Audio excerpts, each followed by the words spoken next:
Selamat pagi. Hari ini penentuan Ismail Sabri Yaakob dan Zahid Hamidi. Wow, aku rasa hari ini macam ada pula pertandingan tinju. Oh iyalah, tinju lah nih. Karena ini penentuan yang ditunggu-tunggu. Tinggal tunggu saja loceng dibunyikan hari ini. Zahid beri isyarat sekali lagi desak Perdana Menteri untuk buat PRU segera. Dan hari ini Sabtu penentuannya. Kenapa hari ini penentuannya? Jom aku nak cerita pada kamu semua apa yang bakal terjadi pada pertandingan tinju antara Zahid dan Ismail Sabri Yaakob hari ini. Datuk Seri Ahmad Zahid Hamidi hari ini sekali lagi memberi isyarat supaya naib presidennya yang juga Perdana Menteri Datuk Seri Ismail Sabri Yaakob mempercepatkan PRU 15. Dalam kenyataannya, Presiden UMNO yang juga pengerusi Barisan Nasional berkata, UMNO tidak mahu melengahkan PRU 15 sebagaimana diharapkan parti pembangkang.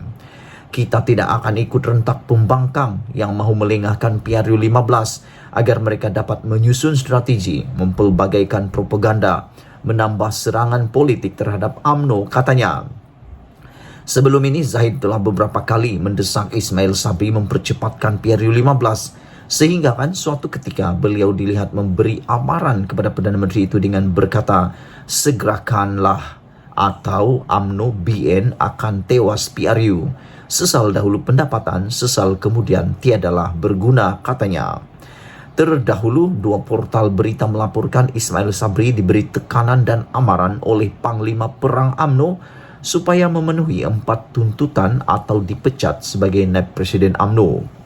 4 tuntutan itu ialah memecat Perdana Peguam Negara, memecat Ketua Hakim Negara, mendapatkan pengampunan segera untuk Datuk Seri Najib Razak yang kini dipenjarakan di penjara Kajang dan mengadakan segera PRU 15. Kenyataan Zahid hari ini juga menyusul tak kala beliau memanggil satu perjumpaan khas pada hari ini Sabtu, kali kedua diadakan pada minggu ini selepas semua ketua-ketua bahagian UMNO dipanggil sehari sebelum Raja Media Sosial parti itu Najib Razak dihantar ke penjara Kajang bagi menjalani hukuman 12 tahun.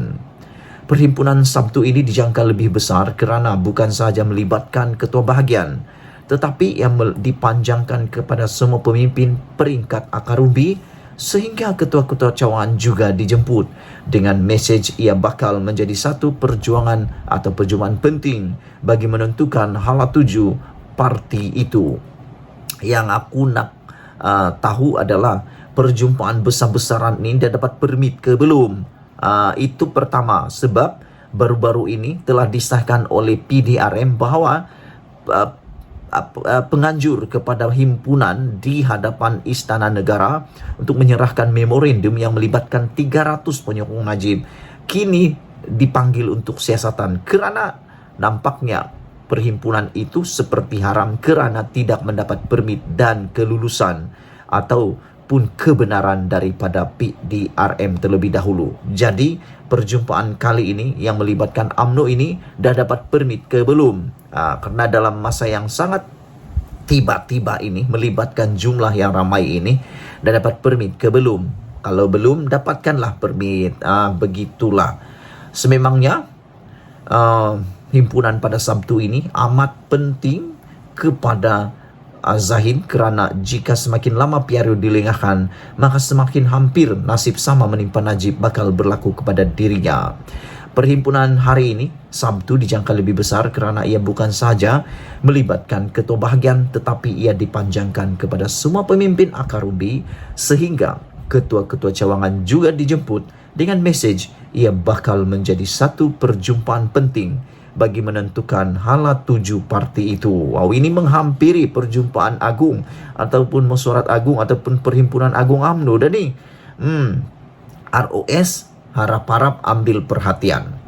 Tiada jalan pintas lain yang dimiliki untuk Zahid mengelak dirinya daripada dijatuhi hukuman sama seperti rakan karibnya Najib itu. Hanya PRU 15 segera menjadi satu-satunya jalan keluar jika tidak mahu episod Najib masuk penjara berulang kepada dirinya. Dalam kenyataannya, Zahid juga mengajak ahli UMNO supaya mempertingkat azam untuk bergerak ke depan bersama dan tidak goyang walaupun badai politik melanda. UMNO bukanlah parti nyamuk yang baru ditubuhkan. Usia UMNO kini mencecah 76 tahun, bermakna UMNO ada tradisi, sejarah dan kesinambungan dalam negara. Patah tumbuh hilang berganti, sekali air bah, sekali pantai berubah. UMNO sentiasa diuji zaman berzaman. Ramai yang keluar parti dalam sejarah yang panjang. Ada yang memilih menentang UMNO selepas itu, namun UMNO tetap teguh walaupun badai bergelora, katanya. Zahid berkata sejarah dan tradisi UMNO meluas dan panjang, selain banyak mencatat sejarah yang bijaksana. Yang penting, UMNO sentiasa bergerak ke depan, menyantuni rakyat dengan dasar realistik dan tidak menjanjikan bulan bintang seperti manifesto PH yang lalu, katanya lagi. Itulah dia isu yang akan kita tunggu-tunggu hari ini. Zahid beri isyarat sekali lagi, desak Perdana Menteri untuk buat PRU segera. Adakah hari ini penentuan nasib terakhir Ismail Sabri Yaakob? Adakah berita tular yang telah dilaporkan beberapa portal ini yang memberikan penekanan kepada Ismail Sabri? Kata portal itu, beliau telah diberikan kata dua. Sama ada bubar parlimen, buat PRU dalam masa terdekat, atau berdepan dengan pecat. Walau bagaimanapun, kenyataan itu telah disanggah oleh Setiausaha Agung UMNO Ahmad Maslan, menyatakan bahwa tidak berlaku seperti itu. Tapi sumber dalaman kata yang telah tersebar luas, kata ada. Kita tunggulah nanti adakah itu akan terjadi. Yang lebih menarik lagi adalah panglima-panglima perang UMNO menuntut supaya Ismail Sabri melaksanakan 4 tuntutan atau pecat.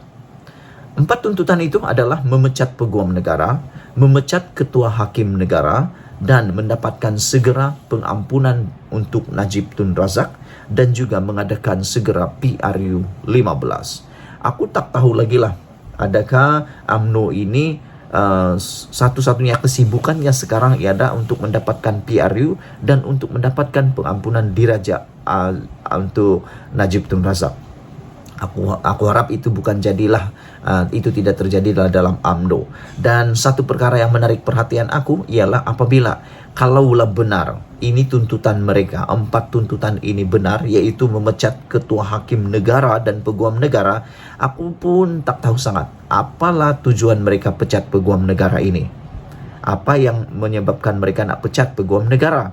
Tapi kalau nak pecat ketua hakim negara, mungkin kerana mereka takut dengan ketegasan ketua hakim negara yang langsung tidak berkompromi dengan permainan politik sesiapapun. Mungkin itulah sebabnya mereka tak suka kepada ketua hakim negara ini, kerana tegas dan tidak boleh bermain-main, tidak mau bermain-main dengan massa, dengan politik dan sebagainya. Beliau tidak berkompromi sama sekali. Tahniah Yang Arif, kami sangat menghormati Yang Arif, ketua hakim negara.